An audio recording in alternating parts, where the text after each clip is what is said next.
From the very moment when personal prelatures were promoted by the Second Vatican Council, there have been two ways of interpreting them.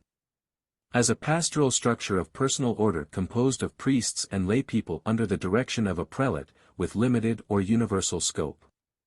As an association of priests gathered around a prelate to serve with their ministry in a territory, in which laypeople could collaborate externally. The Opus Dei requested to be established as a personal prelature in the first manner, and both the Pope and the Congregation of Bishops officially endorsed this interpretation on November 28, 1982. 2 months later, on January 25, 1983, Pope John Paul II promulgated the new Code of Canon Law. At the last moment, two changes were made in the wording. Personal prelatures were moved from Book 2, The People of God, Title 2, The Hierarchical Constitution of the Church, Section 2, Particular Churches and Personal Prelatures, to Title 1, The Christian Faithful, Section 4, Personal Prelatures.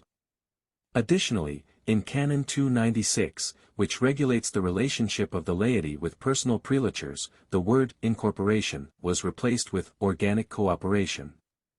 Both modifications aim to avoid confusion between personal prelatures and particular churches, a confusion that is impossible in the case of Opus Dei since its members continue to depend on their bishop, just like other faithful of the diocese. Their spiritual, formative, and evangelizing commitments with the prelature complement, not replace, those they have with the local ordinary. Both John Paul II and Cardinal Ballo, the prefect of the Congregation of Bishops, assured Alvaro that these changes did not alter the nature of personal prelatures. This confirmation was solemnly reiterated a couple of months later during the inauguration and official presentation of Laud on March 19, 1993, at the Basilica of San Eugenio in Rome. In the years following Opus Dei's establishment as a personal prelature, there were documents and actions by the Pope and the Holy See confirming its jurisdictional character. For instance, John Paul II ordained both Don Alvaro and his successor Don Javier Echeverria as bishops. The Pontifical Yearbook placed information about the prelature within the hierarchical structure of the Church. In 1996, the first-degree tribunal of the prelature was established, serving as the prelate's judicial authority. The Holy See informed states seeking civil recognition about the juridical personality of the prelature.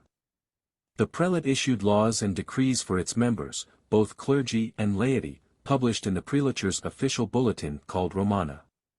However, some scholars, like Jesuit Gianfranco Inolanda, a professor of canon law at the Gregorian University, and Paulino Giancarlo Rocca, continued to perceive personal prelatures as associations of priests united around a prelate to serve with their ministry in a specific region or worldwide. In recent months, Pope Francis has issued 3 decrees adopting this position, signifying a shift in the understanding of personal prelatures that the Holy See had expressed over the past 40 years.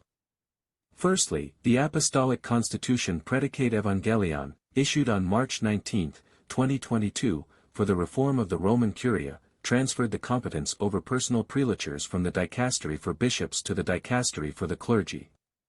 Secondly, the Motu Proprio Charisma Tuendum, released on July 14, 2022, mandates the prelate to annually present a report about the prelature's situation and apostolic work to the dicastery for the clergy. It also specifies that the prelate won't receive or be eligible for episcopal ordination, but will be granted the title of Reverend Monsignor, along with distinctive insignia. Thirdly, the Motu Proprio for the Reform of Personal Prelatures, issued on August 8, 2023, introduces changes to Canons 295 and 296, assimilating personal prelatures to public clerical associations of pontifical right. These prelatures are entrusted to a prelate as a moderator, endowed with the faculties of an ordinary. The previous relationship regarding organic cooperation of the laity is maintained, with an additional reference to Canon 107, which concerns the residence of the pastor and ordinary.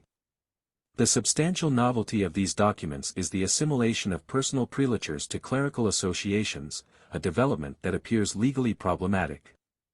Firstly, the term prelature in canon law signifies the jurisdictional scope of a prelate. Secondly, personal implies that this scope is defined by personal criteria, not territorial ones.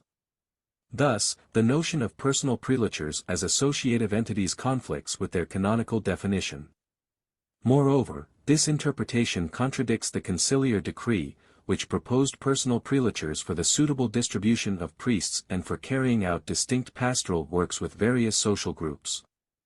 Both of these tasks correspond to jurisdictional entities, not clerical associations. This recent interpretation has been rejected by the majority of theological thought and by authoritative documents from Pope John Paul II and a congregation of bishops. These documents constitute authentic interpretations of the law. Perhaps a more comprehensive dialogue and argumentation are needed, in line with the synodal spirit, similar to the process between 1979 and 1982 that led to the Apostolic Constitution and the Declaration on Personal Prelatures by the Congregation of Bishops.